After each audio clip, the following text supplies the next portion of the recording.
গুৱাহাটীত যুৱ কংগ্ৰেছৰ প্ৰতিবাদী কাৰ্যসূচীত অংশগ্ৰহণ কৰিবলৈ যোৱা যুৱ কংগ্ৰেছী কাটক আৰক্ষীৰ উক্ত কাণ্ডত খৰ্গহস্ত হৈ কংগ্ৰেছ কৰ্মীৰ নেতৃত্ববৃন্দৰ দেখিবলৈ পোৱা গৈছে। অসম আৰক্ষীয়ে কংগ্ৰেছ কৰ্মীসকলক প্ৰতিবাদী কাৰ্যসূচীত অংশগ্ৰহণ কৰাৰ পৰা বিৰত ৰাখিবলৈ যি ভূমিকা গ্ৰহণ কৰিছে, সেই ভূমিকাত যদি সাংসদ ৰকিবুল হুছেইনক আক্ৰমণ কৰা দুৰ্বৃত্তসকলক আটক কৰাত গুৰুত্ব প্ৰদান কৰিলে হয়, তেন্তে দুৰ্বৃত্তসকল ইতিমধ্যে ৰঙা ঘৰৰ আলহী হ'লহেঁতেন।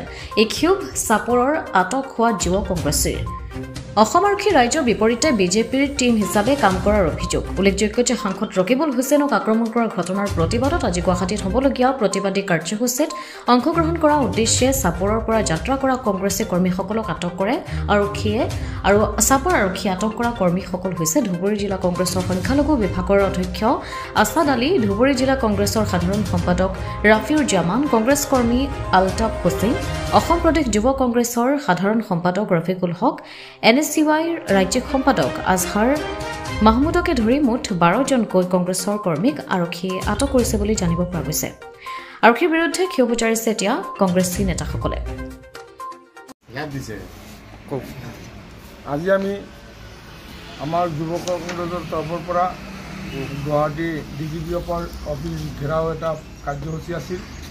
সেই কাৰ্যসূচীত আমি উপস্থিত হোৱাৰ কাৰণে আমি ঘৰৰ পৰা উলিয়াই গুৱাহাটীলৈকে যাত্ৰাৰ সময়তেই আমাৰ চাপৰ থানাৰ আৰক্ষীয়ে আমাক কৰায়ত্ব কৰে। আমি এতিয়া চাপৰ থানাত আছোঁ। যি কৰায়ত্ব কৰিব লাগে, আমাৰ ৰকিবুল হুছেইন চাহাবক যি দুৰ্বৃত্তই আক্ৰমণ কৰিলে, সেই আক্ৰমণকাৰীসকলক কিন্তু কৰায়ত্ব কৰি আছে আমাৰ কংগ্ৰেছ কৰ্মীসকল। এয়া অসমৰ পুলিচ বাহিনীৰ এইটো এটা নীতি চলি আছে। সেই দুৰ্বৃত্তক কৰায়ত্ব নকৰি কংগ্ৰেছ কৰ্মীসকলক প্ৰতিখন থানাতেই এৰেষ্ট কৰিছে বুলি আমি শুনিবলৈ পাইছোঁ।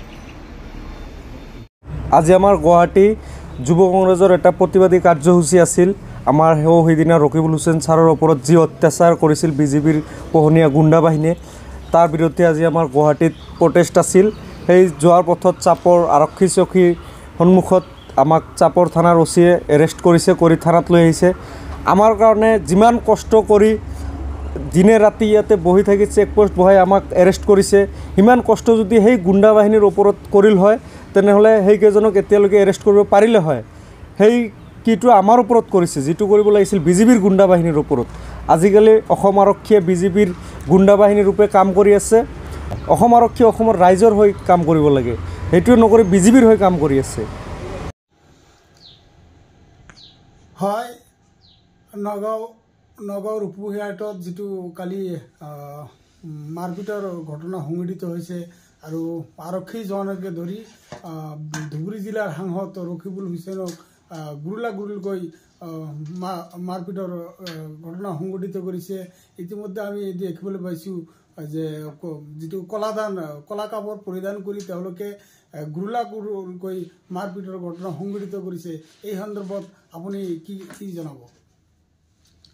চাওক, আচলতে ঘটনাটো এনেকুৱা হৈছে, ক'ব লগা নাই, মানে প্ৰতিক্ৰিয়া দিবলৈ ভাষাই নাই। কাৰণ দেশত আইন থাকিলেহে প্ৰতিক্ৰিয়া দিয়া যায়, দেশত আইনে নাই। আচলতে কালি যিটো ঘটনা হৈছে, ঠিক আছে, মানিছোঁ, ৰকিবুল হুছেইন যদি হিমন্ত বিশ্ব শৰ্মাৰ শত্ৰু ৰাজনৈতিকভাৱে, ঠিক আছে, তেওঁক মাৰিছে, সেইটো বাৰু এটা লাইনত মই ধৰিলোঁ। ডাইৰেক্টলি কোনো অফিচ আদালত যদি এটা পিয়ন আছে, পিয়নকো যদি আপুনি খঙত এটা চৰ মাৰি দিয়ে, আইনটো এনেকুৱা চমৰো কেছ হ'ব আৰু আপুনি 3 মাহ জেল খাটিব লাগিব। কালি এজন চিকিউৰিটিটো কোন? হোম মিনিষ্টাৰ কোন? হোম মিনিষ্টাৰ মুখ্যমন্ত্ৰী নহয় জানো? পুলিচক মাৰিছে মানে মুখ্যমন্ত্ৰীক মাৰিছে। পুলিচৰ মালিক কোন? মুখ্যমন্ত্ৰী, অন্য মন্ত্ৰী নহয় দেই। হোম ডিপাৰ্টমেণ্ট, তো হোম ডিপাৰ্টমেণ্টৰ মালিক কোন? মুখ্যমন্ত্ৰী। পুলিচটোক মাৰিছে, তাক মুখ্যমন্ত্ৰী মাৰিছে। তো মুখ্যমন্ত্ৰীক আপোনালোকৰ জৰিয়তে এইটোৱেই কওঁ যে মুখ্যমন্ত্ৰীৰ যদি ইজ্জত আছে, অন্য বিষয়টো বাদ দিয়ক, এই একশ্যনটো তেওঁ লওক। আচলতে কথাটো হৈছে কি একশ্যন ল'ব? মুখ্যমন্ত্ৰী একশ্যন নলয়। এটা কথা এটা আছে দেই, কোনোবাই কৈছে যে তোমাক মই বেয়া ইজ্জতি কৰিম, সেই মানুহজনে কয় নোৱাৰোঁ। মোৰ জন্মৰ পাছত মোৰ মায়ে মোক ইজ্জতৰ বান্ধি ধোৱাই নাই। হিমন্তৰ সেইটো তাৰ ইজ্জতে নাই, তাক কি বেয়া ইজ্জতে কৰে, তাৰ পংগত কি কয়। এতিয়া পুলিচটোক মাৰিছে, সাংসদ এজন যোনে আইন বনায়, আইনৰ তলত দেশ চলে, সাংসদসকলে বিধায়কসকলে আইন বনায়। আইন বনোৱা মানুহকে যদি এনেকৈ দিন দুপৰত এনেকৈ ৰাস্তাত বেয়াকৈ চোৰ ডকাইত মাৰে আৰু কৈছে যে কলা কাপোৰ পিন্ধি যোৱাৰ কথা প্ৰসংগত কালি বিধানসভাত হিমন্ত বিশ্ব শৰ্মাই কৈছে যে এই জেগাটো হ'ল ৰকিবুল হুছেইনৰ নিজৰ জেগা, সেই জেগাত তোমাক মাৰিব গ'লেতো কলা কাপোৰ পিন্ধি যাবই লাগিব। তাৰমানে প্ৰিপ্লেনটো ইয়ে কৰি দিছে, তোমালোকে কলা কাপোৰ বান্ধি নাযাবা দেই, ধৰা পৰিবা কিন্তু। হা, তেতিয়া আকৌ পিছু চাবলগীয়া কি লাফাংগা, এইটো চান্দা তুলি খোৱা লাফাংগা, মোৰ পৰা কিমান পইচা লৈছে, ইয়ে যি মন্ত্ৰী হৈ গৈছে, এই চান্দা তোলাটো কি হৈছে, কাবাৰ কাবাৰ নাম কৰিছে। আৰে সেই কলা কাপোৰ পিন্ধাকেইটা নধৰো কিয়, সেইটো আটকাও না। 30-40 জন মানুহে এটাক কৰিছিল, তাত 2-3টাক ধৰি 8টা পিটনি দিলে, এই 4-5জন যে কলা কাপোৰ আছে কোনে ওলাই যাব। আৰু তেওঁলোকক DGP আৰু SPয়ে যদি 8টা ৰকম পিটে, তেওঁলোকে হিমন্ত নামক হ'ব, তেওঁলোকে হিমন্ত নামক হ'ব, মই নিশ্চিত।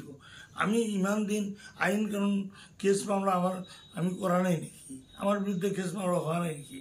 কোৰ্টত যেতিয়া যাব না তাৰ বাকলা পাতি যাব।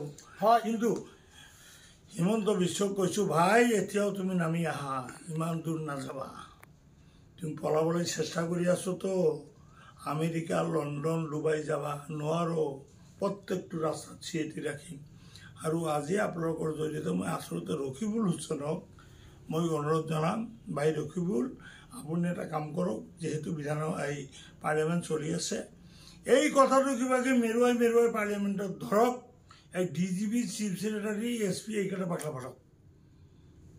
পাৰ্লিয়ামেণ্টে মুখ্যমন্ত্ৰীক ধৰিব নাযায়, DGP হয়। যিহেতু প্ৰাক্তন বিধায়কৰ অসমৰ ভিতৰত যিমানখিনি প্ৰাক্তন বিধায়ক আছে আৰু বিধায়কৰ ভিতৰত আপুনি এজন আইন জনা মানুহ, আমি ইতিমধ্যে দেখিলোঁ যোৱাকালি যিটো ঘটনা সংঘটিত হৈছে, কালপিতকেইটাই যেনেকুৱা ঘটনা সংঘটিত কৰিছে, যিটো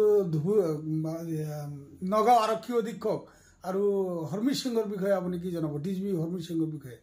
আচলতে এজন মুখ্যমন্ত্ৰী যেতিয়া এটা পক্ষ লয়, তেওঁ নিজে যিহেতু কৈছে যে কলা কাপোৰ পিন্ধি যাব লাগিব, তাৰমানে তাত কলা কাপোৰ পিন্ধা ল'ৰাকেইটাক প্ৰত্যক্ষভাৱে হিমন্ত বিশ্ব শৰ্মাই পঠাইছে। এই হিমন্ত বিশ্ব মুখ্যমন্ত্ৰী এজনৰ বিৰুদ্ধে SP বা DGP তেনেকুৱা ক্ষমতা নাথাকে। দিন দুপৰত ফোন কৰিলেও DGP বা SPয়ে তাত মানে হেৰি কৰিব নোৱাৰে।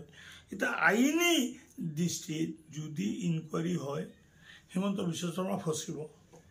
কালি এছেম্বলিত যি কথাটো কৈছে যে কলা কাপোৰ পিন্ধি যাব লাগিব, তাৰমানে কলা কাপোৰ পিন্ধি যে কৈছে তেওঁ সুধি কৈছে। পুলিচ ইনকুৱাৰী তেনেকেই হয়, কেছৰ ইনকুৱাৰী। এইকেইটাক 8টা ৰকম পিন্ধিলে না হিমন্ত বিশ্ব শৰ্মাৰ নামো ক'ব যে হিমন্ত বিশ্ব শৰ্মাক পঠাইছে। গৌৰীপুৰৰ পৰা চাহাবুদ্দিন মলৰ প্ৰতিবেদন, অমৃত নিউজ 24/7। অমৃত প্ৰবাহ অসমীয়া সাপ্তাহিক কাকতৰ ডিজিটেল সংস্কৰণ অমৃত নিউজ, সত্যৰ সন্ধানত অমৃত নিউজ।